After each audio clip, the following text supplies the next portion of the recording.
repertoire going on.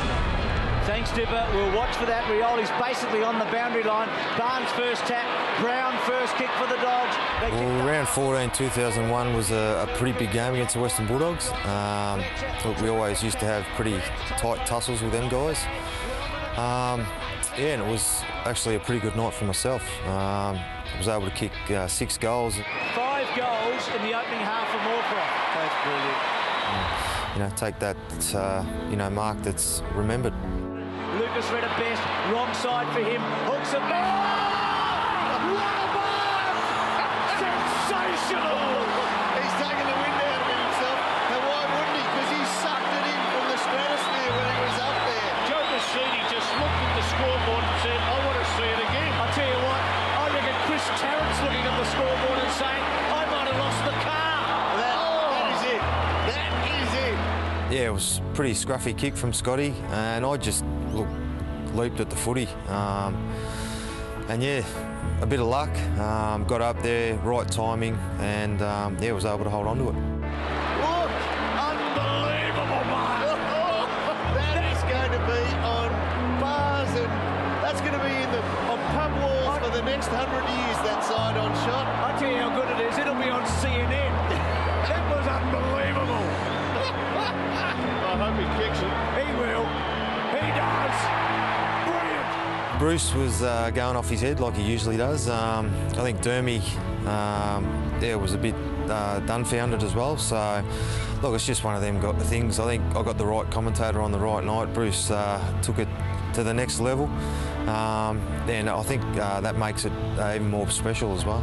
Cameras were pretty rife at that stage. There used to only be 3 or 4 around then, but Trial by Video made more cameras in the stadium, and yeah, they were able to get it. At every angle that you look at it, It looks better. it looks better. I actually cracked my hip, but it took probably 8 months to find the injury. There was a hairline fracture there, and the actual bone ended up dislodging, so I had to go in for an op, and it took me a long time to get over that, yeah. Yeah, we're at the Yulong Reserve, Bundoora Footy Club, where I play at the moment. Been here for the last year and a half, so this is my 2nd year. Was able to play in a premiership here last year, which was fantastic. I work for CMA Recycling, who are a big steel recycling company. So out on the road, account manager, sales rep, you know, we're going pretty well at the moment. So yeah, things are looking up.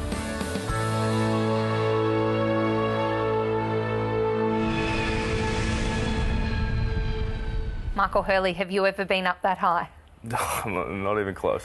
You're a St Kilda fan, I understand. I imagine you wouldn't have been at that game, but do you remember Gary Moorcroft's mark? I do remember that. A good friend of mine, Tom, was a massive Bulldog supporter, so I used to, I don't think I was at that game, but I used to go to a lot of games with him and watch them with him, so I remember that. You might not be a massively high-flying mark, but you're definitely a strong mark, along with Stuart Crammery at the club. Who would win a marking duel between the two of you? Because you're both very powerful young men. Yeah, I think Stuart's got me covered. He's, as you said, he's very strong and very fast, very fit. He's almost a complete player.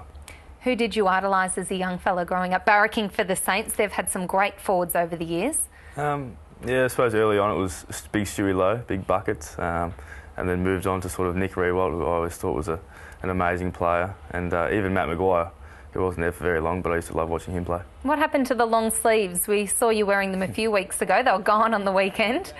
Yeah, as a junior I always wore long sleeves and I really liked it, but I sort of gave it and got rid of it because of all the questions I had to ask about it, so I was a little bit over answering the questions. And what about the coach? We know that he was very famous for wearing the long sleeve number 5. Was he encouraging it? Good to see another bloke in the long sleeves. Yeah, I know. I heard he didn't say a whole lot. Some coaches don't really like it, so I asked him beforehand and he said he was fine with it, so I wore it for a few weeks. OK, Michael, time for the Home Truth viewer question for this week. And it's, what's your favourite way to wind down after a big game? I suppose there's nothing really specific, but after most games I catch up with Brent Stanton. He lives just around the corner, so he either comes to my house or I go to his house and we sort of a bit of a debrief and a bit of a chat about the game. That's good, because a lot of players say that they don't really love chatting about footy, so you do enjoy that. That's fantastic. Well done to Sarah. You win the $500 Antler prize pack this week. Tell us a little more about your life away from footy. What do you like to get up to? Well, I obviously like spending a lot of time with the family, big family. I'm the youngest of 5 children, so they're all living in Melbourne now, which is fantastic, and I try and catch up with them as much as possible. You're the youngest of 5. I'm actually the eldest of 5 kids. Tell me what it's like to be the baby, because I think that's the dream run. Yeah, I suppose I'm pretty lucky. My older brothers and sisters are extremely supportive, and they're fantastic. And as I said earlier, I really just love spending time with them, and they're great to me. It's easier when you're the youngest, though. You get a bit spoiled. Oh, yeah, I would have thought so, yeah. OK, well, another Saturday night game this week, and it's against the Bulldogs, but you'll have to do it without Angus Monfries. Another soft tissue injury? Yeah, I think Gussie's got a little hammy, which is a little bit disappointing, but from all reports, it's only very minor, so he should be back in 2 or 3 weeks. And a little bit sad for Gussie. I know I've missed a few games with hamstring injuries, and it's very disappointing, but I'm sure he'll be back soon. And your hammy's OK now? No problems there? Yeah, it's feeling really good, and I think, yeah, that continuity in playing and just getting on the park has helped it recover. You signed a 5-year deal earlier this season. Did that add to the pressure, or did it take the pressure off because everyone stopped talking about you? I suppose it took the pressure off.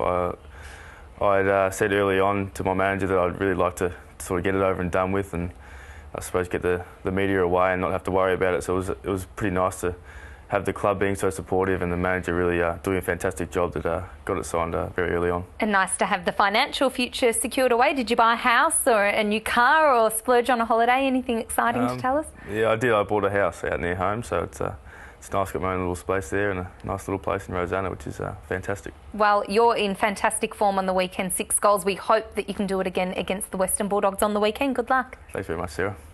Each week, your votes decide the True Value Bomber of the round, and following the trip to Perth, the nominations were the free-running Stuart Crameri. Here's Crameri through the middle. No one between he and the goal. He can go all the way. He's taken it far on. Look at that. Amazing stuff.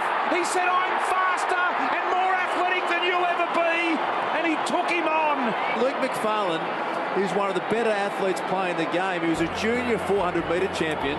Jake Carlisle flying with the flight of the ball. Oh, Carlisle backing back into the oncoming traffic. That's what I'm talking about, BT. Goes for his marks. And the boundary line diplomacy of Mark Thompson, with his team about to steal the points off the Dockers, Bomber was still able to keep the feisty Freo fans at bay. Bomber having a bit of a joke there as well. A little bit of a smile. He's not careful. Bomber will grab that beer out of his hand and inhale it. It's only mid-strength, I think. Not surprisingly, Crameri's bid for Goal of the Year won the day, and congratulations to this week's winner, who now goes into the season-ending draw for a $3,000 solar energy system thanks to True Value Solar.